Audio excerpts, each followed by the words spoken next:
บอกว่า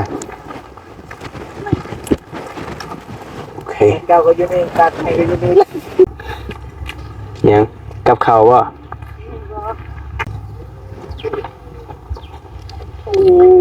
โอ้เจ้ากินสมเจ้าเคยอยู่ปะมาขอบ้านนะขอบ้านหามันนี่งบที่เหลือก็ไปซื้อพวกเกลือปลาแดกแป้งนัวเนาะมาให้น้องเพิ่น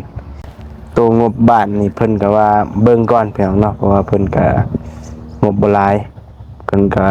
บ่ได้เพิ่นจังสิฝากมาใหม่เนาะเลยโจก่อนใกล้ๆ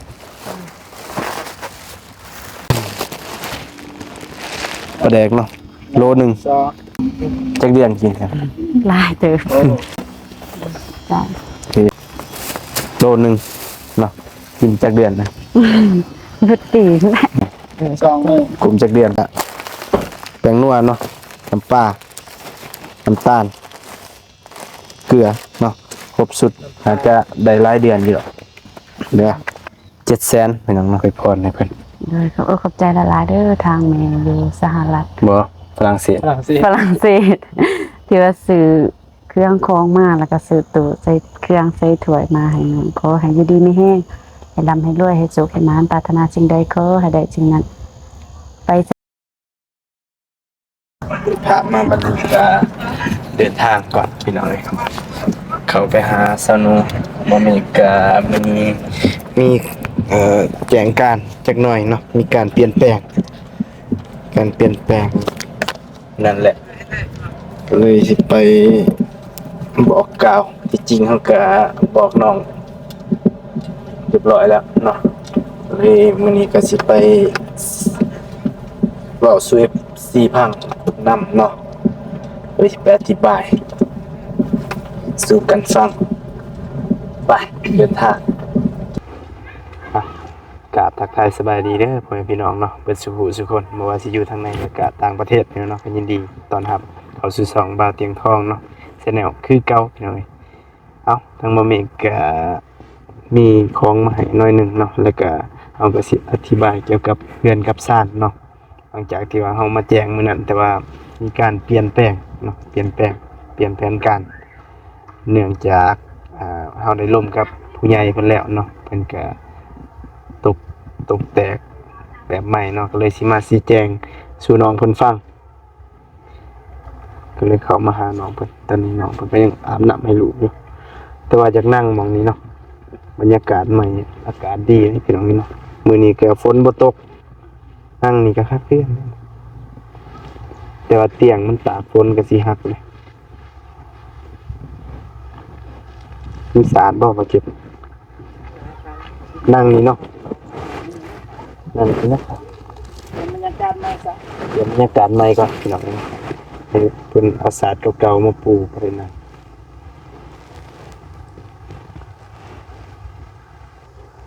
มีศาสตร์บ่เนาะอยากนั่งแถวนี้นะนั่งได้บ่เปลี่ยนบรรยากาศใหม่พี่น้องเนาะมื้อนี้แม่นมื้อนี้มันรู้สึกว่า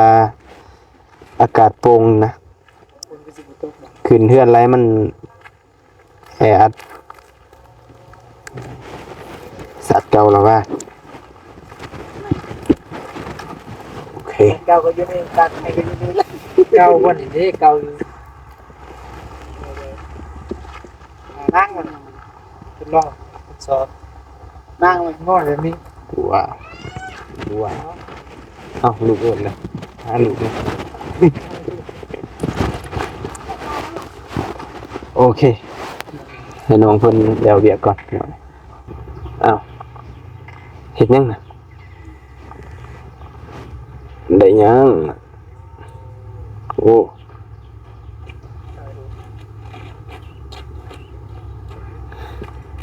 ยังกับข้าวบ่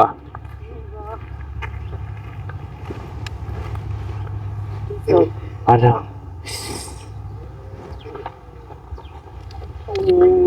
โอ้จ้ะ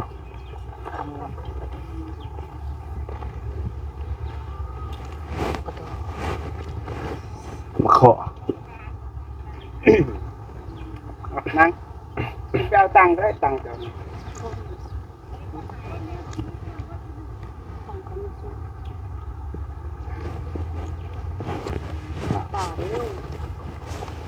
เบี่ยงตา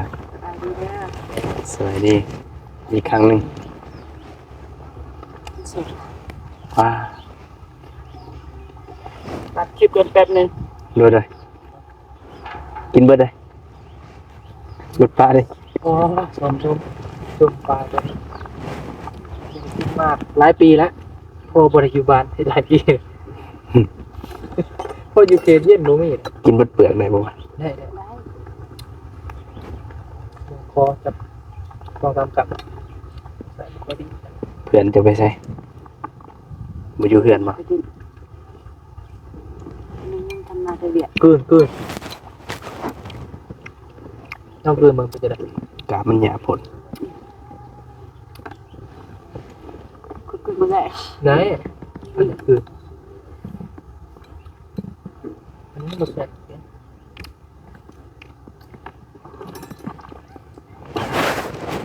เตะอ่ะ คักมาพี่ไม่นะ กับซองซามปอกใส่เลยคนกับแจวว่า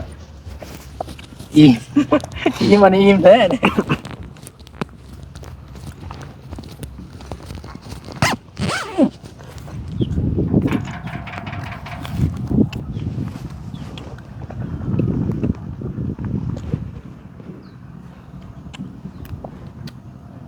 คักเลยสมัครขอ กินได้จะ มาขอ กินได้ทำบ่ได้ มาขอมักแฟน ได้บัวใส่บัว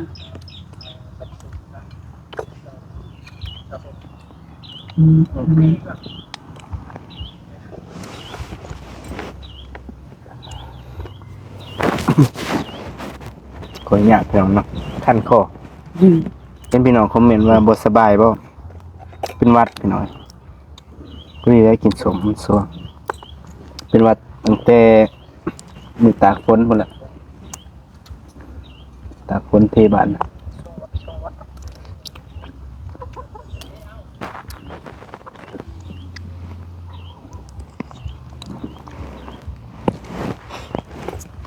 เสียนะ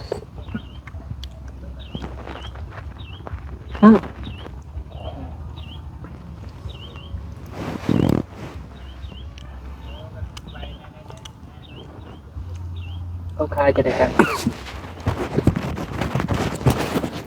เจ้าค่ะเป็นโหลดอยู่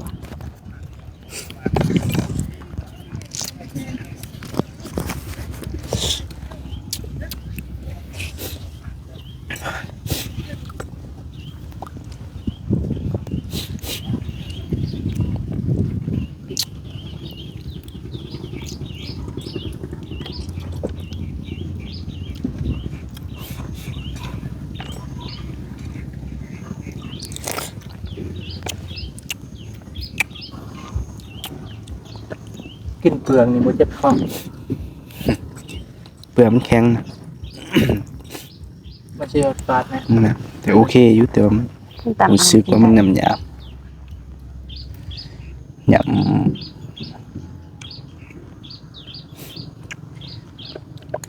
มาเด้อพี่น้อง ว่าบ่ออกเสียงปานใด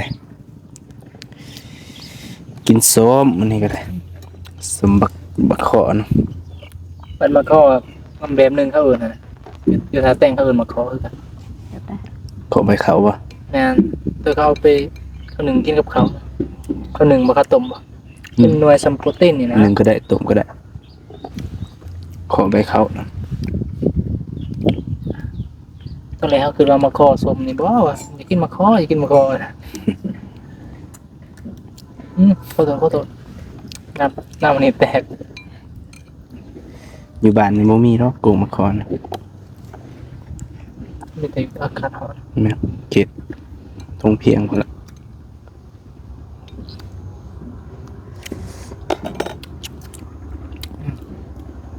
ไปมายา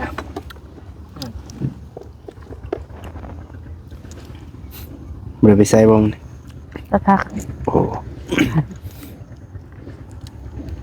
พักสองมื้อ ตัดผักตลอด เนี่ย ตัดผักก็คือเพิ่นไปตัดผักกะหล่ำคายนะพี่น้องเนาะมันข้าวเวียกหรือบ่อยากรบกวน ไปใส่ปุ๋ยกะมันบ่ได้ใส่คนร้ายนะก็เลยว่าน้องเพิ่นเวียกร้ายครับเลยบ่รบกวน มา เออ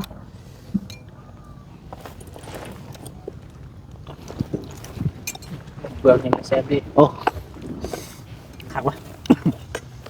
จะได้เที่ยวแล้ว เวลานอน เจ้าของนำบ่ ตอนนั้นเด็ด จังหวะ ท้องบ่ดีก็คือว่าแหละ ลองมาเจ็บ จักเลยจังบ่เหม่งบ่เจ็บนะ นั่นคนละ เดี๋ยวนะ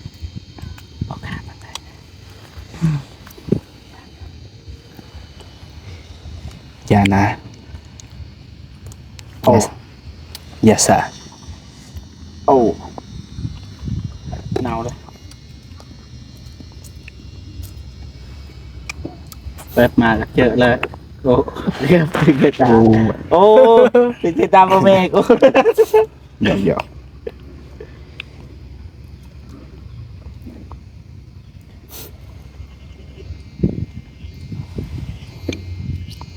โอ้พ่อแม่นดี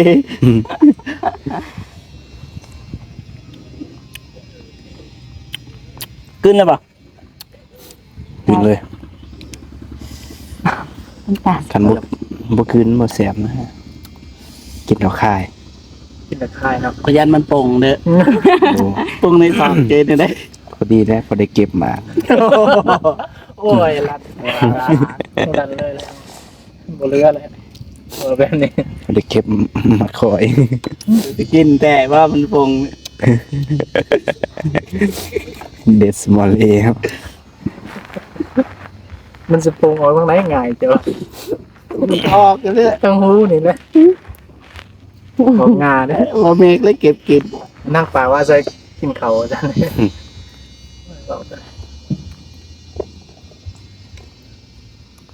มันเด้อพี่น้องกินสม เจ้าเคยอยู่ปะ บักข้อ ทางภาคอีสานนี่สิร้าย แม่นทางอีสานบ้านเฮาหลายอ ขอยู่ บ้านเฮาตังมาขอบ้านเฮาขอบ้านเฮามันจะหูติ หูอยู่ พอจันทร์จะหูแล้ว ตั้งแต่มาอยู่นี่อยู่บ้านมุ้ง จะเคยกินเหรอเขามาปั้นกับเขาเลยคนเฒ่า แน่นแม่นอันนี้ดิกินอยู่ปะ ที่ไปเรียนสารวันนี่เขานี่เคยกินนะมาขอทางเนื้อมันแปรมันบ่มนบัดทางเฮามนอีกมันกล้วย เสียทั้งมันบ่ เลยลายต่อแก้ว สม เจ็บ สมมาขออันกินได้หลายอยู่ เอาเลย พอแล้ว คนยานเนี่ย ยันบ่ ห้องน้ำก็มีนะ อืม ห้องน้ำก็มี บ่แมนเลย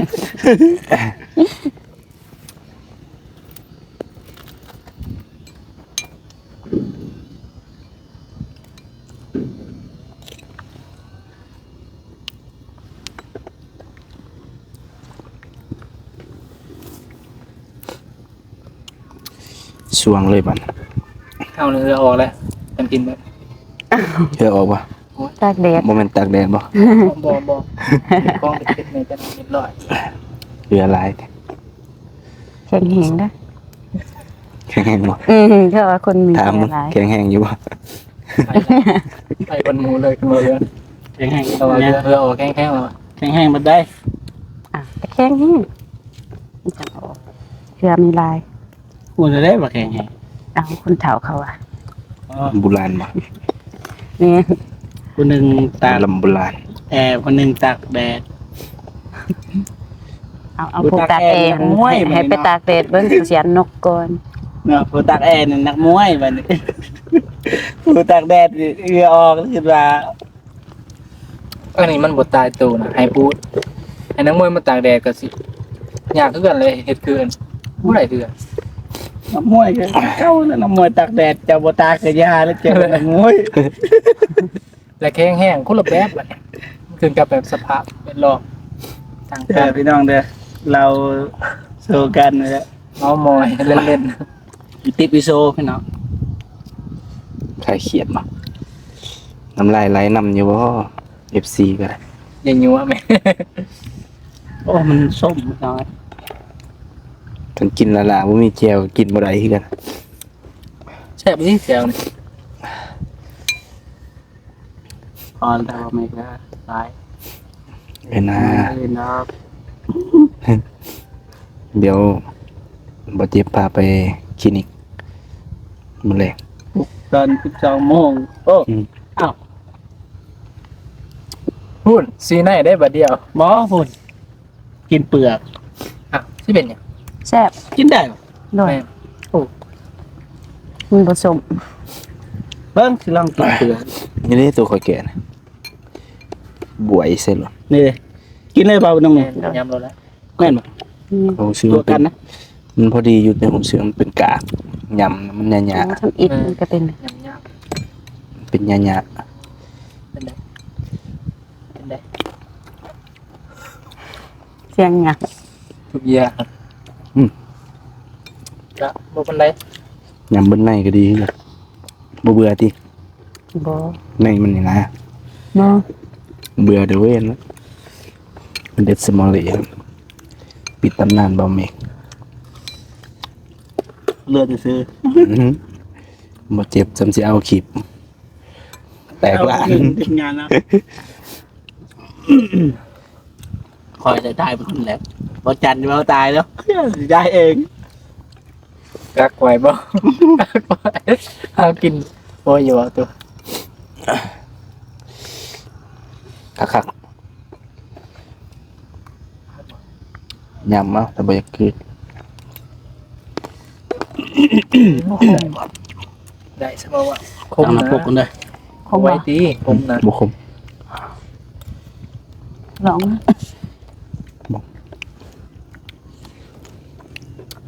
เป็นตีโอ้ยคืนบุลืนจะซ้อนกันไหม ไข่หวานก็ดีแล้ว เบิดหลายอันนะ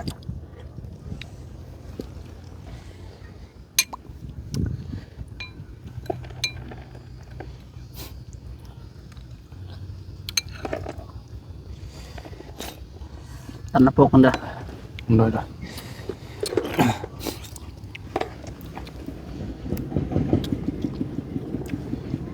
เอาเปลือกเลือกครึ่งหนึงตัวนี้ขึ้นเปลือกยำเปลือกตื่น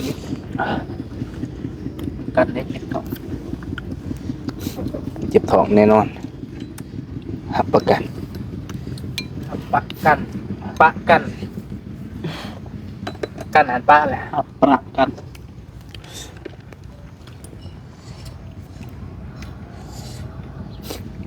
เอาโอเคพี่น้องกินสมกันเด้อเดี๋ยวจังสีเขาเรื่องเขาเล่าวยิ้มเลยเมียนละ เดี๋ยวอันนี้จะเอาน้ำมันก็ได้ขี้เมียน้ำมัน เรียบร้อยสวงเลยบานเอาโอเคหลังจากเขากินสมแล้วก็สีมาเขาเรื่องเนาะมื้อนี้ก็สีมาแจ้งเนาะเรื่องเพื่อนน้องหนูที่ว่าเขาถามกับผู้ใหญ่ไปเหมือนว่าเพิ่นสิต่อเติมเนาะบัดนี้เลยเพิ่นส่งเงินมาให้บ่เมกอันเฮ็ดงบประมาณ10 ล้านพี่น้องเนาะ10 ล้านบัดนี้เลยเฮาเพิ่นให้ซื้อตู้ใส่เครื่องเนาะกับตู้ถ้วยบัดนี้งบที่เหลือมันก็เหลือบ่หลายเนาะงบที่เหลือมันก็เหลือแค่4 ล้านปลายพี่น้องเนาะ ก็เลยล่มกับเพิ่นแล้วเพิ่นก็ว่าซื้อสำนันก่อนเนาะแล้วงบที่เหลือก็ไปซื้อพวกเกลือปลาแดกแป้งนัวเนาะมาให้น้องเพิ่นเครื่องกินเครื่องอยากซื้อมาให้ก่อนแล้ว ตัวงบบ้านนี่เพิ่นก็ว่าเบิ่งก่อนพี่น้องเนาะเพราะว่าเพิ่นก็งบบ่หลายเพิ่นก็บ่ได้เพิ่นจังสิฝากมาใหม่เนาะเลยโจก่อนก็สิมาแจ้งน้องนั่นก่อนเด้อ โดย เพิ่นก็ว่าบ่ได้จังสิรวบรวมมาใหม่พี่น้องเนาะก็เลยเอาส่ำนี้ก่อนเพราะว่าเห็นว่าน้องเพิ่นอยากได้ตู้นะที่บ่มีซื้อมาให้เนาะบ่ FC หลายคนก็คอมเมนต์ว่า คือเอาใหญ่แท้เนาะบ่เบิ่งเฮือนเบิ่งซ่านบ่มีก็บ่ฮู้สิว่าแนวใดเฮาไปหาเบิดทุกหาดเลยเนาะบ่มีพี่น้องเนาะแต่ว่าเฮาก็เบิ่งแล้วถ้าว่าจัดสรรตู้มันก็ขนาดบ่กว้างปานใดเนาะแต่ว่าเฮาจัดสรรมันก็โอเคอยู่หั่นนะเพราะว่าแต่ก่อนเครื่องน้องเพิ่นก็ย้ายเนาะเป็นกระสอบแต่ว่าเดี๋ยวนี้เก็บแล้วบ่ โดย เก็บเข้าตู้แล้ว มันก็สิเป็นระเบียบกว่าเก่าหั่นนะปกติน้องเพิ่นก็มีแต่กระสอบเครื่องเต็มห้องหั่นนะแต่ก็มันก็ให้เพิ่นมีหม้องไว้เครื่องดีๆหั่นนะจุดประสงค์ของแม่เพิ่นเห็นแล้วก็อีต้นพี่น้องเนาะกับถ้วยบวงอีหยังเนาะมันสะสายมันนี่ก็เพิ่นเบิ่งก็เลยให้บ่เมกซื้อมาให้หั่นนะพี่น้องเนาะส่วนเฮือนซ่านบ้านซองก็เบิ่งอีกเทื่อนึง งบแม่เพิ่นก็บ่ทันเนาะเพราะว่าไล่เบิ่งงบแล้วมันบ่พอคันบ่พอแล้วก็มันเฮ็ดบ่ได้พี่น้องเนาะก็เลยเพิ่นก็เลยว่าเอ้าแล้วแม่จังสิเบิ่งใหม่ตอนนี้ก็ให้ซื้อเครื่องกินเครื่องอยากเนาะเงินเหลือประมาณ4ล้านปลายทางบ่มีก็ซื้อมาให้แล้วตอนนี้เนาะแล้วก็เหลือจากหันก็แบ่งไปซื้อเกือบพริกประแดกคือเก่าแล้วก็ไปแจกจ่ายให้คนทุกอย่างคือกันพี่น้องเนาะงบที่เหลือจากซื้อมาให้น้องนูแล้วแม่เพิ่นว่าจังซั่นเฮาก็เลยโอเคบ่เป็นหยังก็เลยมาแจ้งทางน้องเพิ่นให้เข้าใจเด้อดอกเด้อ โดย คันว่ามื้อหน้าเพิ่นหีโพมมาได้จังว่ากันอีกเทื่อนึง ชีวิตต่อมาอีก แม่ โดย ก็ เฮาก็จังสิมาเฮ็ดให้เนาะก็เลยมาแจ้งพี่น้อง FC นั่นน่ะ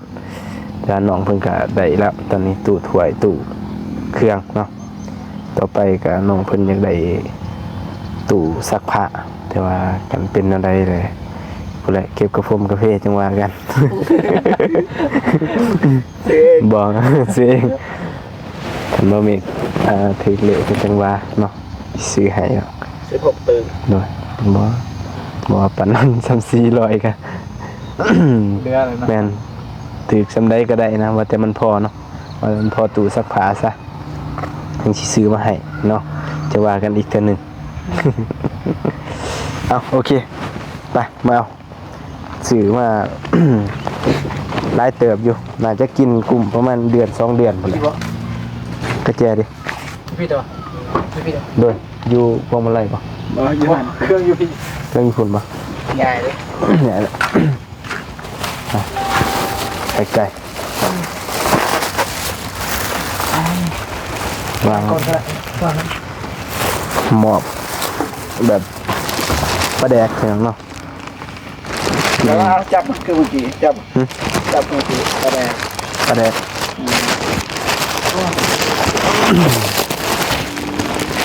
ประแดกเนาะโลหนึ่ง สอง กินกลุ่มจักเดือน กล่อง1 2 จักเดือนกินครับ หลายเติบ โอ้ รายเดือนอยู่เนาะ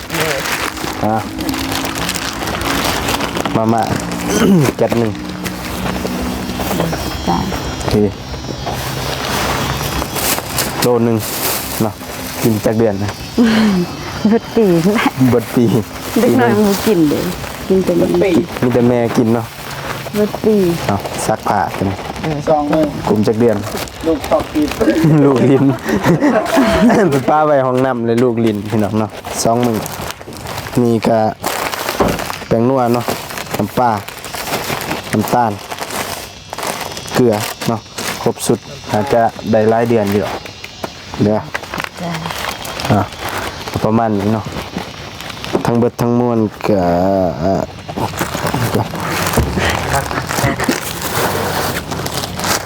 อาจจะลดทอนเงินน้องเพิ่นใส่จ่ายไปหลายเดือนเนาะ2-3 เดือนพุ่นแหละมีเงินก็ไว้ซื้ออาหารมันน่ากินน่าอยากเนาะ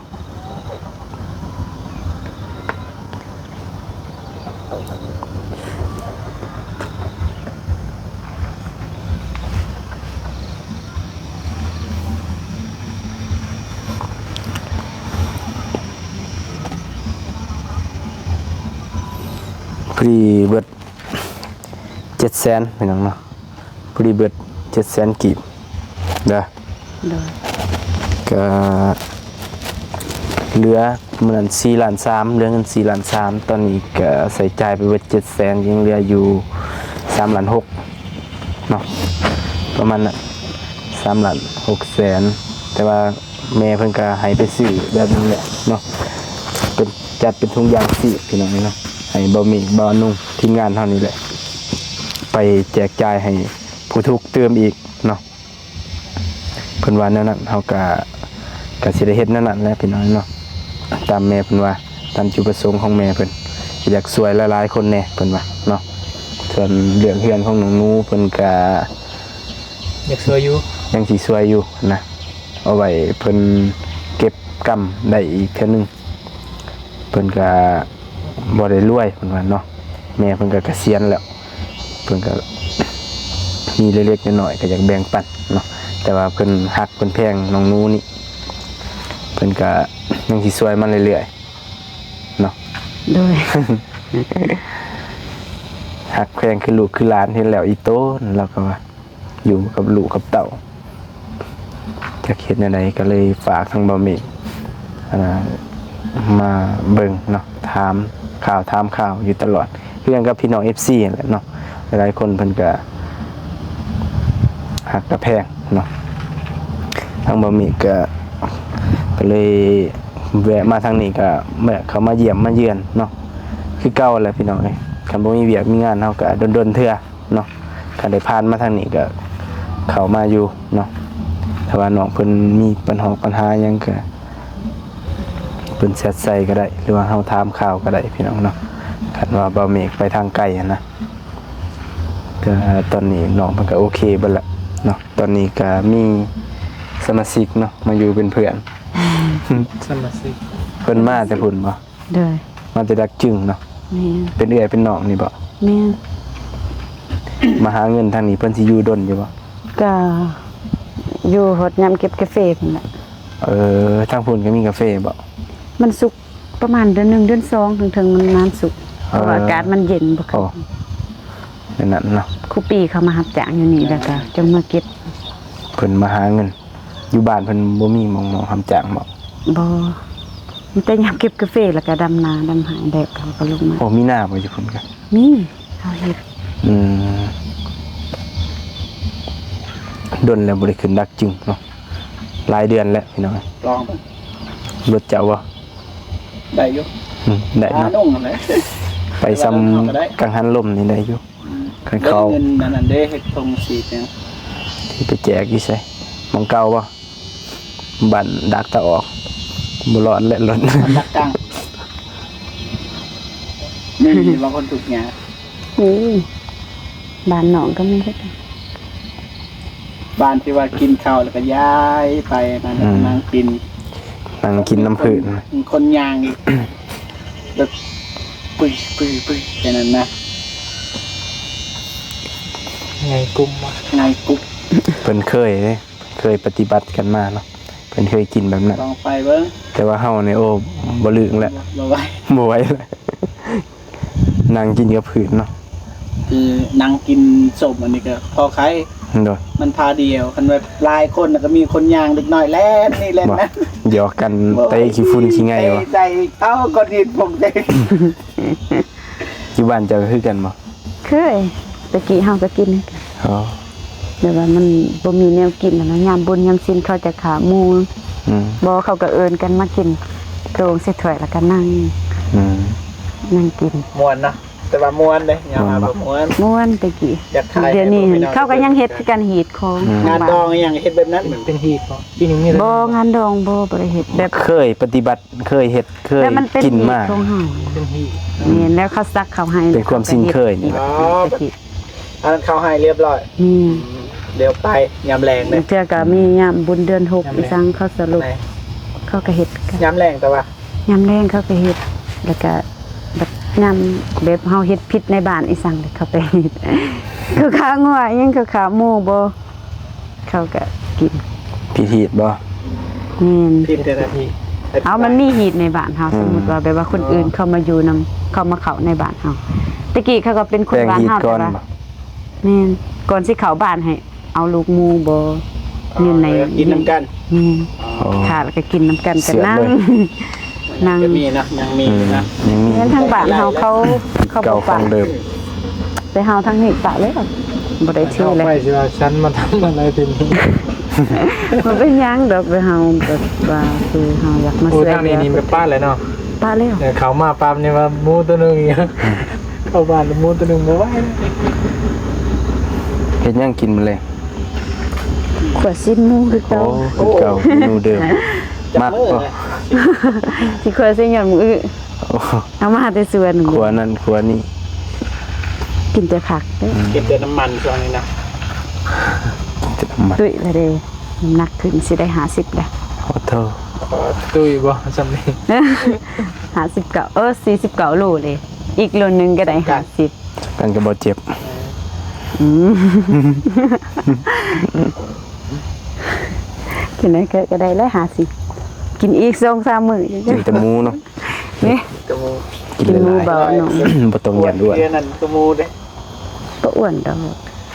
เป้า อยากอ้วนคือกันมันบ่อ้วนจักเทื่อ เคลียร์กับเฮาได้ตัวอ้วน กินแล้วบำรุงละลาย โอเคพี่น้องเนาะก็มีแต่ฝากให้เจ้าขอมขอบใจทางแม่เพิ่นเนาะเพิ่นอยู่ฝรั่งเศสพี่น้องเนาะแม่ใจดีเพิ่นบ่ออกซื้อออกน้ำพี่น้อยเนาะ